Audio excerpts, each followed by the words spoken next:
आज बनवणार आहेत आणि पालक भाजी.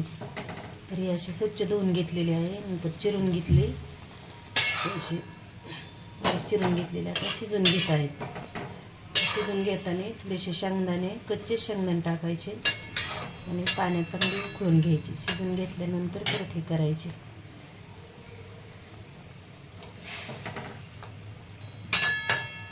ही अशी मिरची बारीक करून घेतली, शेंगदाण्याचा कूट बारीक केलेला आहे, करून फोडणीला टाकायचं लसूण.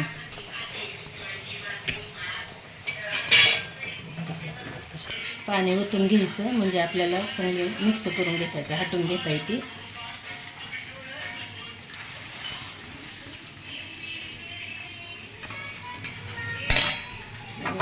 थोडंसं हिरवी मिरची बारीक केलेली टाकली आणि शेंगदाण्याचं थोडंसं बेसन पीठ टाकून द्यायचं.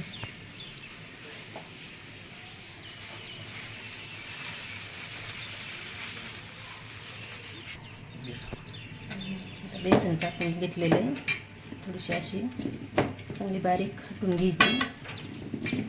आणि सगळं एकदम मिक्स झाल्यानंतर खूपच छान भाजी लागते. अशी या पद्धतीने तुम्ही पण करू शकता.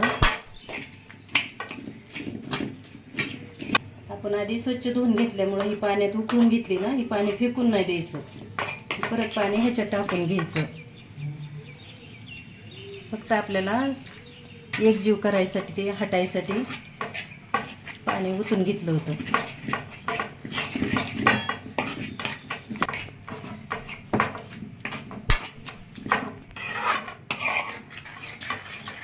अशी आता ही एकदम हटून घेतली भाजी, नंतर ओतून घ्यायची, फोडणी द्यायची. आता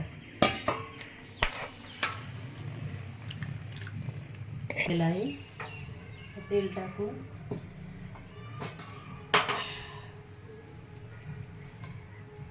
तेल टाकून घेते.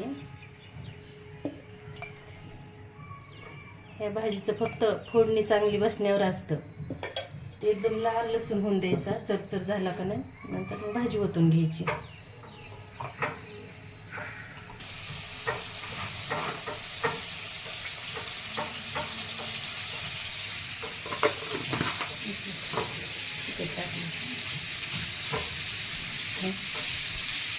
चवीनुसार मीठ टाकून घेतलेलं आहे. शकतात आता लाल लसूण होऊन द्यायचा. एकदम लाल लसूण झाला का नाही, मग भाजी ओतून घ्यायची हटून घेतलेली. बघा कसं आता सारखा बसला का नाही भाजीला, छान अशी भाजी लागते. आता आपल्याला जशी पाहिजे ना असे घट्ट पातळ करू शकतात आपण. आम्हाला ते त्याच्यामुळं थोडंसं पाणी टाकून घेते. आता तुम्ही चांगली शिजून घ्यायची. काय नाही, थोडीशी उकळी आली का नाही झाली भाजी. आपण शिजून घेतलेली आहे ना.